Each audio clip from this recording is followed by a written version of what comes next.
Do you want to take control of your health? Hear the truth about dieting and weight loss? Learn the best strategies for maintaining a healthy lifestyle? This is the Yossi Muller Show. And welcome to the show. Thank you so much for joining us. I am Yossi Muller. And I'm Dudi Muller. Dudi is a chef with a background in nutrition. Yossi is a nutritionist with a background in nutrition. Every show we do, we take another myth and debunk it. We crush it. Today's myth is carbs, fats, and proteins. People think that foods can neatly fit into three categories. The categories being carbs, fats, and proteins. And people believe this because... Isn't bread a carb? Isn't mayonnaise a fat? Chicken a protein? Foods seem to be very easily broken up into these three categories. And people are wrong for thinking this way because foods aren't just one macronutrient, as we call them. Foods are a combination of all three, assuming, of course, that it's not a processed food. I mean, even if it is processed, it probably still is a combination, but processing can make it less of a combination and make it much more of one, usually carbs. Okay, so, Yossi, please tell us, what is the point of carbs, fat, and protein? in the diet, carbs provide us with energy and help us digest our food. Oh, that's good. Fat keeps our skin and hair healthy and helps us absorb fat-soluble vitamins. Soluble means gets absorbed through, such as Vitamins A, D, E, and K. Only get absorbed in fat. And the vitamin of note is vitamin D. Most people are deficient in vitamin D, especially Orthodox Jews and especially Orthodox Jewish women. So having fat in the diet is important to help those vitamins be processed by the body and absorbed. Other vitamins, B vitamins and vitamin C, those are water soluble. The point of protein is that it provides structure. Humans are made of protein, and the protein in the food provides the replacement for whatever parts of us are lost. Right? The body is constantly breaking down and rebuilding, and protein is the building blocks of your actual body. Protein helps transport materials throughout the body, helps our immune system. And even though protein is very important and is even helpful for someone trying to lose weight because protein is very filling and protein is a very good source of calories because it gets your metabolism to work more efficiently, you don't have to worry so much that you're not getting enough protein because in all likelihood, you are getting enough protein. A typical woman needs about 40 to 50 grams of protein. A typical man needs about 50 to 60 grams of protein per day, assuming that they are sedentary. And not only do we eat foods that are high in protein, but as we'll see later on in this discussion, foods like that you don't consider to be proteins, like bread, and even vegetables do have protein. So it's not such a concern that you're not getting enough protein. Well, why does it matter that people will label foods a carb, a fat, or a protein? Because labeling foods that way may be a good place to start. To get a general idea about the nutrient content of a food. But it's not enough for a diet to last. And it's certainly not enough for it to transition into a healthy lifestyle. And another benefit of this method is if you're doing a diet based on carbs, fats, and proteins under the supervision of a nutritionist, it may be a very good way to lose weight. But on your own... Right, if you're under the supervision of a nutritionist, that means the nutritionist is taking most of the work out of the equation and making all the calculations you need. But the nutritionist is not making the decision based on carbs, fats, and proteins. That's just the one aspect that the nutritionist is letting you decide. Because it may be simpler for you to follow a diet where the nutritionist divided the foods neatly into these three categories. But if you want to go off on your own and do that, or if you think that labeling foods this way is enough to get you to sustain a diet and transition into a healthy lifestyle, then it's not true. It's not going to work. Because foods that you consider to be carbs are not all the same as each other. For example, Henry Ford, he would actually eat weeds. Weeds? Weeds from the ground. He started looking at his body like a car and experimented with different sources of fuel. He was very health conscious, apparently. And he lived a long time and he was very healthy. And his main food source was weeds from the ground. I'm not recommending that anyone eat weeds, but weeds are definitely high in a lot of nutrients and high in fiber and very low in calories. And that's not the same as other carbs like spaghetti. And the same thing is true with proteins and fats. What you call proteins and fats, not all proteins are the same and not all fats are the same. Because like we said, all foods are really a combination of all three.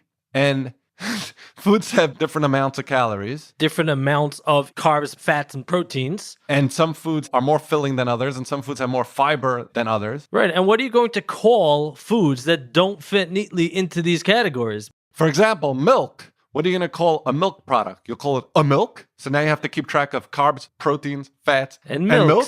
Or you'll just call it a protein because you don't want to have 4 categories. It's not a protein. Right. And there's dairy milk and there's non-dairy milk. You can't really compare milk to almond milk. It's really not the same food, but they're still in the category of milk because what are you going to call almond milk? What is it? It's almond juice? You could compare milk to soda because milk and soda have the same calories. Whether you drink milk or soda, milk may be healthier than soda, but whether you drink milk or soda, you're getting 100 calories, 100 liquid calories, which are not good for a diet. Per cup. But in your mind, milk is a milk or it's a protein.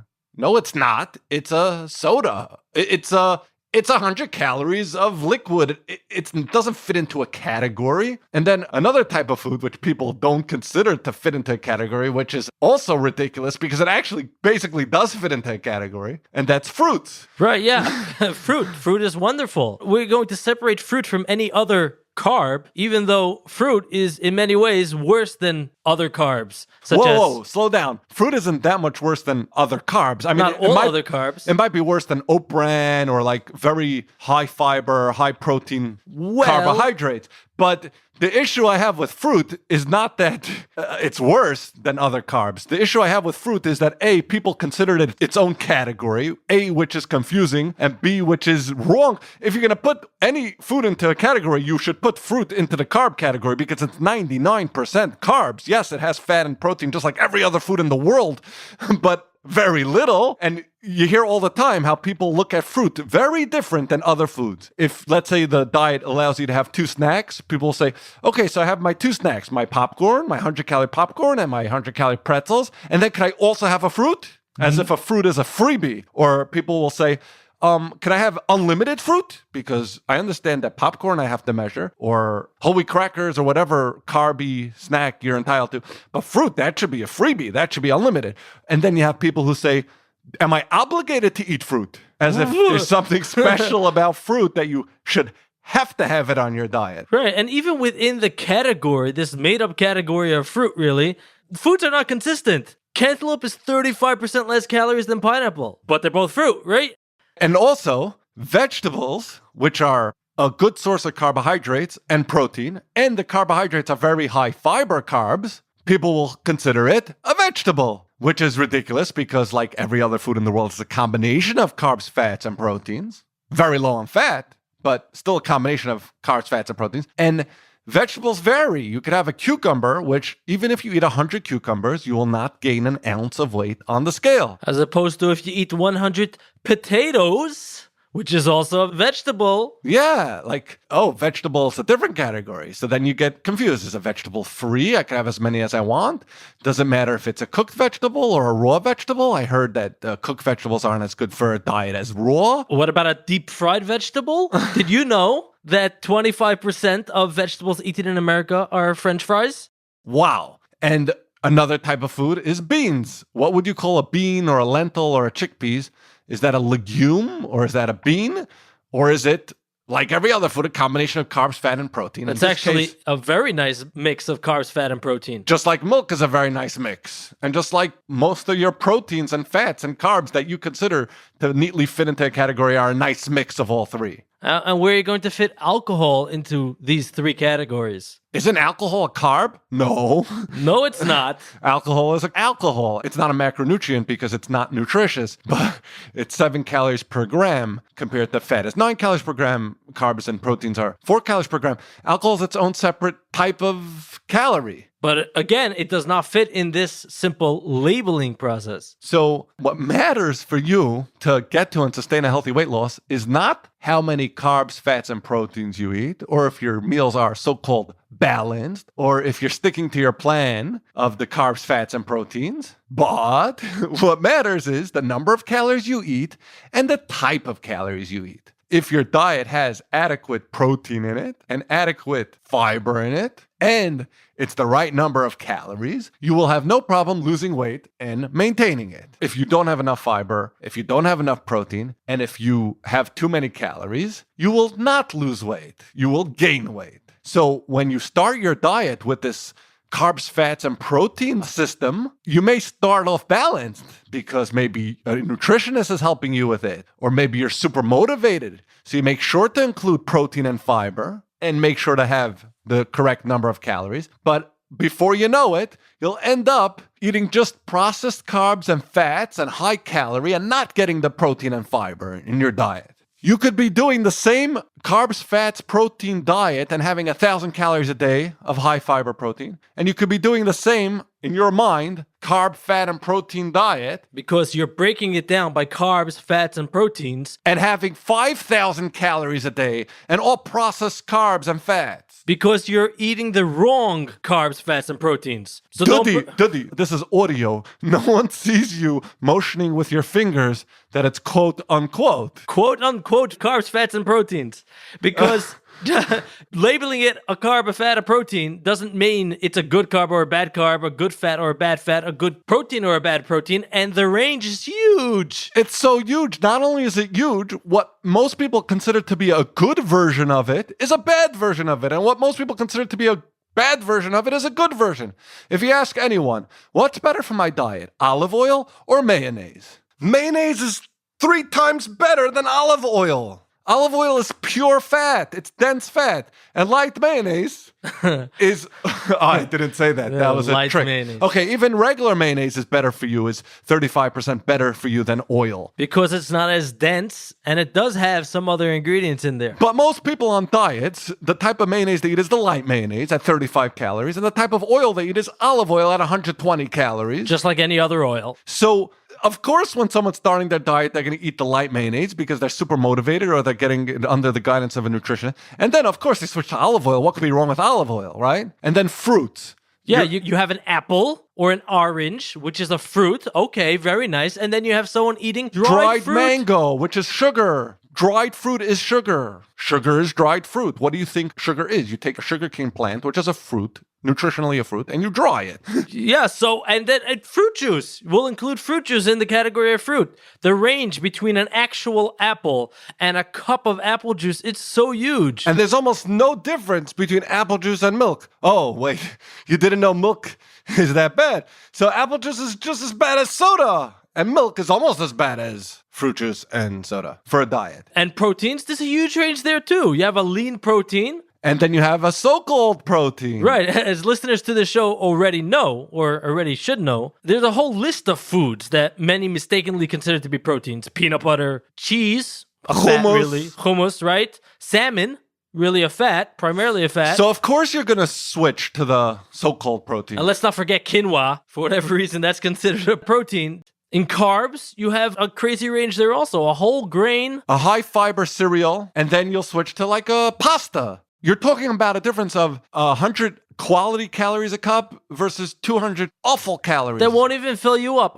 100% whole grain bread becomes anything but 100% whole grain. If it doesn't say 100% whole grain or whole wheat, you have no idea how much actual whole wheat is in there. It just means it contains whole wheat in it. Right, yeah. You go to this made-up category of milk. Well, in this dairy milk category, you have a range of Greek yogurt, which is 18 grams of protein and very filling and low calorie, compared to Ice cream. Because ice cream is my protein. And then you go to this vegetable category, which is ridiculous because vegetables don't need a category. Vegetables are, like every other food, a combination of carbs, fats, and proteins, primarily carbs and protein. But you have cucumbers, which you'll probably eat when you're starting out. But then what's wrong with parsnip? I mean, isn't parsnip a free vegetable? I can't make a soup with parsnip and zucchini and onions and count it as a free vegetable. Parsnip is like a potato. Parsnip is so high in starch. Yeah, even creating a label of quote-unquote cheat foods. This also will invite mistakes and mess-ups. Both a freeze pop and a milkshake are bad. But how can you compare those two? Well, I will.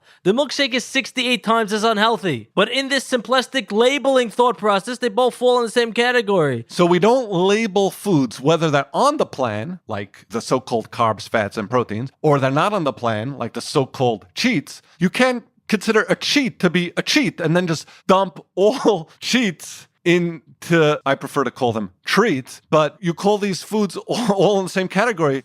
I meet people who go on a diet and they follow their diet and they lose weight. And when it's time to stop losing weight, they go on what's called a maintenance plan where they eat more food than the diet gives them. And they don't have a problem maintaining weight. Sounds good, right? That sounds amazing. I also meet people who go on a diet and lose weight and stay on the diet for their life and gain back all their weight that they lost and more, and they're still on their diet. What's going on? Because you're going on a carb, fat, and protein diet, and you don't realize that each food has to be assessed on its own. What I should do is, I should understand how food is a combination of all three and learn the ratios and understand how these things work. Calorie percentages, not grams. Don't look at the grams in the food and say, oh, okay, there's only 3 grams of fat, but there's 4 grams of protein. No.